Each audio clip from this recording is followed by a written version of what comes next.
Assalamualaikum warahmatullahi wabarakatuh.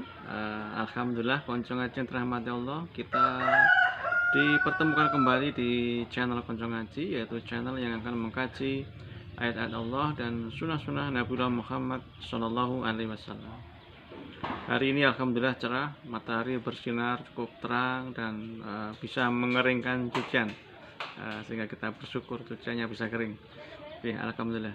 Bagaimana kabar konco ngaji semua? Semoga Allah senantiasa memberikan kesehatan dan Allah mengizinkan untuk menggunakan kesehatan kita, sehat kita untuk fisabilillah, yaitu dengan cara digunakan untuk mengkaji ayat-ayat Allah dan sunnah-sunnah Nabiullah Muhammad Shallallahu Alaihi Wasallam.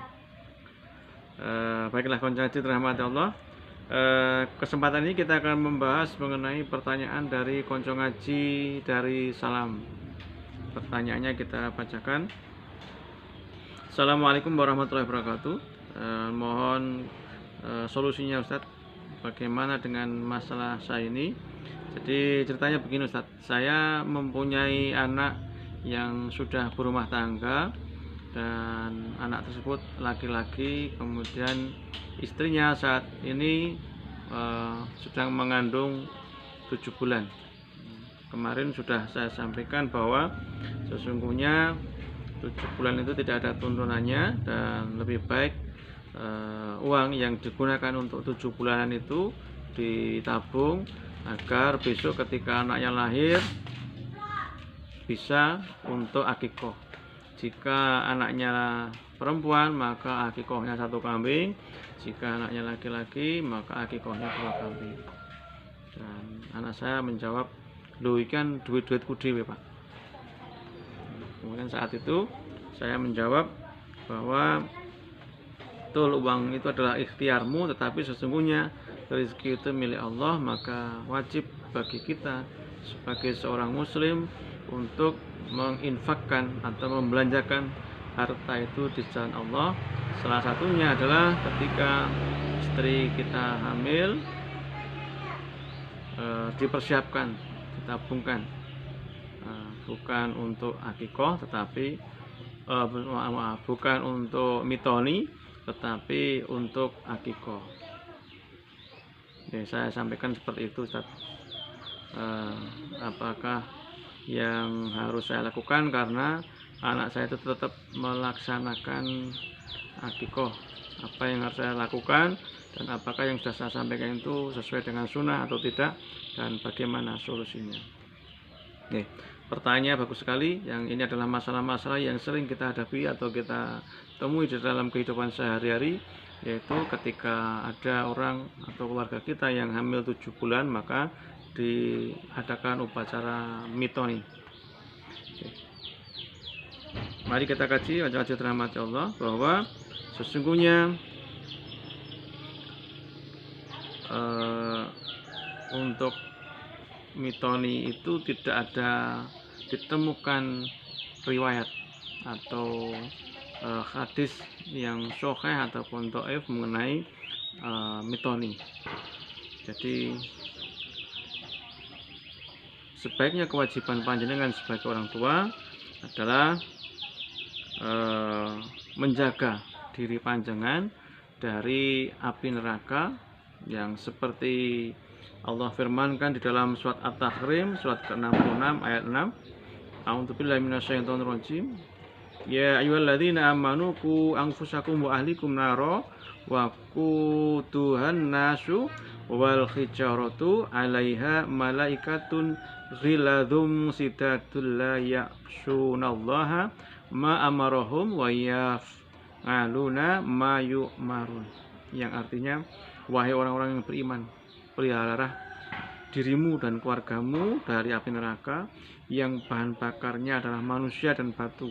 Penjaganya malaikat-malaikat yang kasar dan keras yang tidak durhaka kepada Allah terhadap apa yang Dia Allah perintahkan kepada mereka dan selalu mengerjakan apa yang diperintahkan.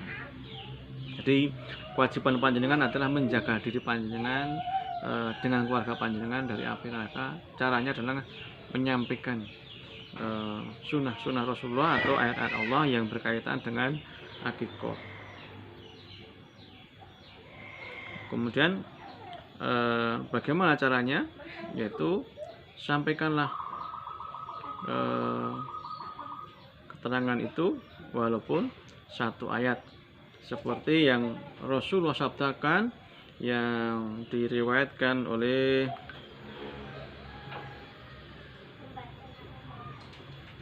Imam Bukhari di dalam hadis Sahih Bukhari nomor 3202, yang artinya telah bercerita kepada kami Abu Hashim Ad-Dalhaq bin Makhlaq telah mengabarkan kepada kami, Al-Awzi telah bercerita kepada kami, Hasan bin Atiyah dari Abi Qabsah dari Abdullah bin Amru bahwa Nabi SAW bersabda, sampaikan dariku sekalipun satu ayat dan ceritakanlah apa yang kalian dengar dari Bani Israel, dan itu tidak apa atau dosa, dan siapa yang berdusta atasku dengan sengaja maka bersiap-siaplah menempati tempat duduknya di neraka. Jadi hadis ini adalah mengenai kewajiban kita untuk menyampaikan perintah dan larangan apa adanya kepada keluarga kita dan diri kita walaupun satu ayat, supaya apa? Putra panjenengan tadi tahu bahwa ternyata mitoni itu tidak ada tuntunannya, tidak ada hadisnya, dan tidak ada contoh dari Rasulullah SAW.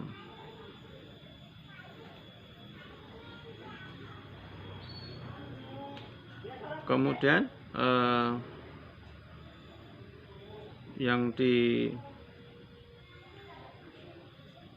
ayatnya adalah yang harus kita contoh adalah suri teladan dari Rasulullah Muhammad SAW, sebagaimana Allah telah berfirman di dalam surat Al-Ahzab surat ke-33 ayat 21, laqad kana lakum fi Rasulillahi uswatun hasanah liman kana yarjullaha wal yaumil akhir wa dzakarallaha katsiran.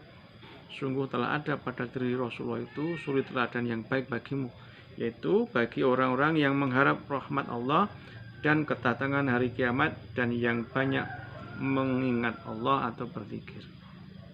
Nah, sekarang pertanyaannya, kita ini kan semua mengaku ahlu sunnah wal jamaah, maunya mendapatkan syafaat dari Rasulullah SAW, tetapi ketika kita ditunjukkan sunnah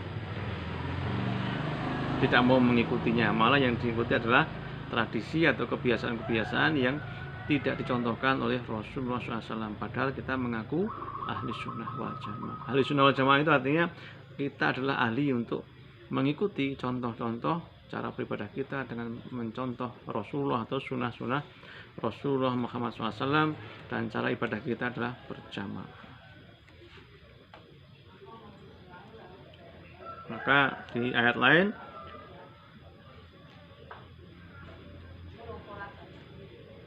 Allah berfirman di surat Ali Imran ayat ketiga, surat ketiga ayat 71, A'udzubillahi minasyaitonir rajim.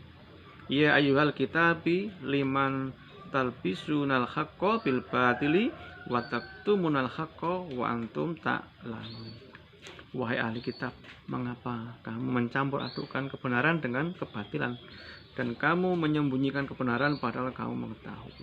Jelas sudah ada riwayatnya bahwa yang dicontohkan oleh Rasulullah adalah akikoh, bukan mitoni. Sedangkan mitoni dicari hadisnya pun tidak ketemu. Itu adalah tradisi kebiasaan nenek moyang kita yang tidak dicontohkan oleh Rasulullah Muhammad SAW. Ini adalah bagaimana hadis yang berkaitan dengan akikoh. Kita baca hadisnya.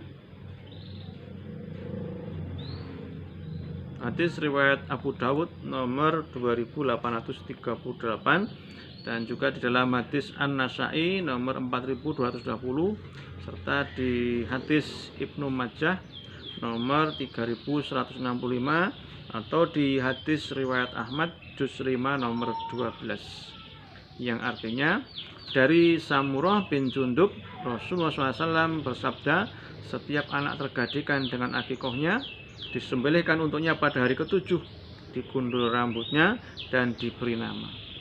Itu yang dicontohkan. Sedangkan bagaimana? Tadi pertanyaan dari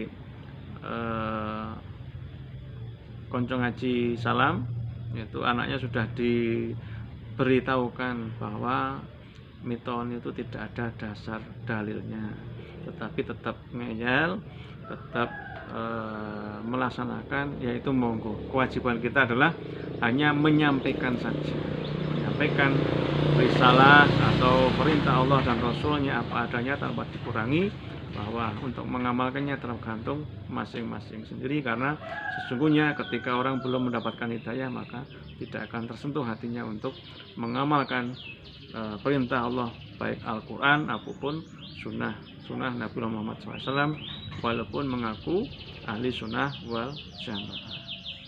Nah, terus pertanyaan berikutnya, bagaimana saat pelaksanaan miton itu, apakah saya harus datang apa tidak? Nah, tadi sudah ada ayatnya, janganlah engkau mencampur adukan yang hak dan yang batil, wahai ahli kitab, di dalam surat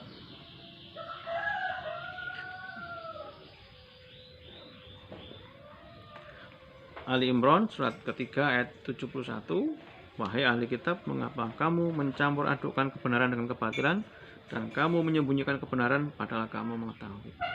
Jadi kalau panjenengan masih menghadiri acara mitoni tadi di putra panjenengan, berarti panjenengan menyembunyikan kebenaran padahal mengetahui. Maka perintahnya jangan kau campur adukan kebenaran dengan kebatilan.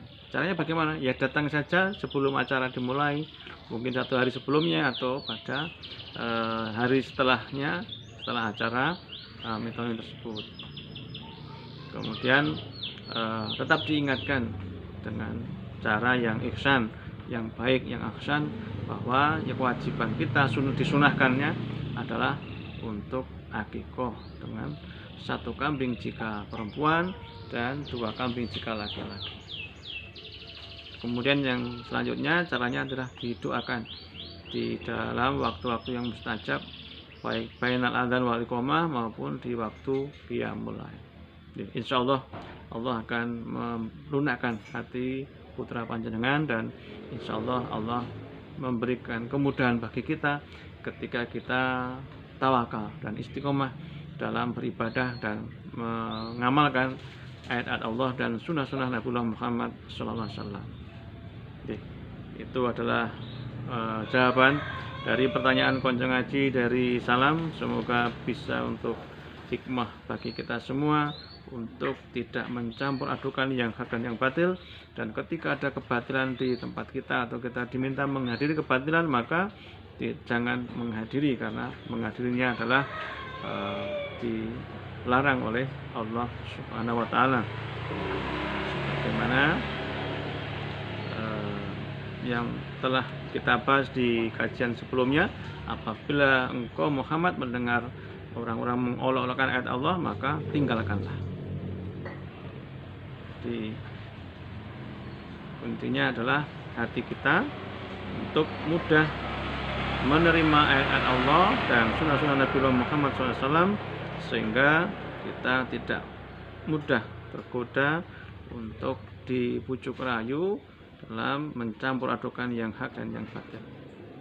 Semoga ada manfaatnya, dan untuk muhasabah kita untuk tetap kembali kepada Al-Quran dan Sunnah. Assalamualaikum warahmatullahi wabarakatuh.